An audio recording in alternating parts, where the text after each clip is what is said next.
गोड्डा में यूनिटी मार्च, सांसद निशिकांत दुबे हुए शामिल। गोड्डा में 19 नवंबर को सरदार वल्लभ भाई पटेल की 150वीं जयंती खेलकूद एवं युवा कार्य मंत्रालय भारत सरकार के तत्वावधान में भव्य यूनिटी मार्च का आयोजन किया गया। गांधी मैदान से कारगिल चौक और गोड़ी चौक होते हुए वापस गांधी मैदान तक पहुंचे इस मार्च में लगभग 500 युवा छात्र छात्राएं और सामाजिक संगठनों के प्रतिनिधि शामिल हुए। मुख्य अतिथि गोड्डा सांसद डॉक्टर निशिकांत दुबे ने हरी झंडी दिखाकर मार्च की शुरुआत की और सरदार पटेल के राष्ट्र निर्माण में ऐतिहासिक योगदान को याद किया। सांसद ने संथाल परगना की जनसंख्या संरचना, आदिवासी समाज से जुड़े मुद्दों और जल जंगल जमीन की सुरक्षा पर चिंता व्यक्त की। उन्होंने सीमावर्ती जिलों में जनसंख्या के बदलाव पर भी चर्चा की। मार्च के समापन पर गांधी मैदान में देशभक्ति गीतों और सांस्कृतिक कार्यक्रमों का आयोजन किया गया। भाजपा कार्यकर्ताओं के साथ कई सामाजिक संगठनों की भागीदारी से कार्यक्रम सफल रहा।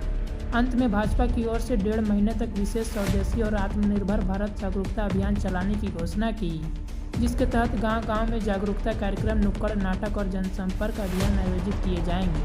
हमें आदिवासी, यहाँ सुशील टुडू जी नज़र आ रहे थे और कई एक लोग हैं, प्रबोध सोरेन जी हैं। 45% आदिवासियों का पॉपुलेशन था, 45%। कोई भी देश में कानून बनता है, चाहे वो कांग्रेस बना रही हो, चाहे वो मोदी जी बना रहे हो, हमेशा कहते हैं कि आदिवासी का उत्थान होगा, शेड्यूल कास्ट का उत्थान होगा, गरीबों का उत्थान होगा।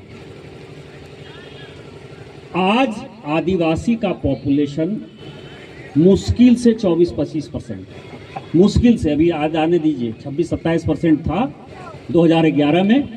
अब 14-15 साल बाद ये जनगणना हो रही है, मुश्किल से 24-25% है। 20% आदिवासी कहाँ गए और इस देश के हालात क्या हैं? आप मालदा चले जाइए, मुर्शिदाबाद चले जाइए, कटिहार चले जाइए, किशनगंज चले जाइए, अररिया चले जाइए, पूर्णिया चले जाइए, यहाँ पाकुड़ आ जाइए, साहबगंज आ जाइए, गोड्डा आ जाइए, जामताड़ा चले जाइए, दुमका चले जाइए। आज़ादी के आंदोलन को जिस आधार पर हमने आगे बढ़ाया, जिस आधार पर देश के टुकड़े टुकड़े हुए, भारत बना, पाकिस्तान बना, आज सभी बांग्लादेशियों ने हमारे भूभाग को, जल जंगल जमीन को कब्जा कर लिया है, खासकर संथाल परगना में ज़्यादा। और इसीलिए हमारी जिम्मेवारी सबसे ज़्यादा है। मैं अभी देवघर के कार्यक्रम में था, मैंने पूछा, चूंकि यहाँ छोटे छोटे बच्चे हैं, आप लोग महात्मा गांधी को पढ़े हो ना? किसको किसको महात्मा गांधी पता है? हाथ उठाओ। महात्मा गांधी की आत्मकथा पढ़ी है आपने? आप सबों को महात्मा गांधी की आत्मकथा पढ़नी चाहिए। उसमें उन्होंने लिखा, और इसीलिए हमारे लिए गौरव का ये क्षण है कि आज़ादी का आंदोलन वो सेवाग्राम के बदले देवघर से चलाना चाहते थे। महात्मा गांधी ने अपने आत्मकथा में लिखा है, कितना बड़ा गौरव का क्षण है, कि संथाल परगना से आज़ादी का आंदोलन चलाना चाहते थे। संथाल परगना से उन्होंने हरिजन उत्थान के, अनुसूचित जाति के उत्थान की बात कही। मंदिर में जब प्रवेश नहीं हो रहा था अनुसूचित जाति के लोगों को देवघर के मंदिर में, उसके लिए उन्होंने लाठी खाई। श्री बाबू के नेतृत्व में, यहाँ के गोड्डा के लाल भागवत झा आजाद के नेतृत्व में, विनोदानंद झा जी के नेतृत्व में।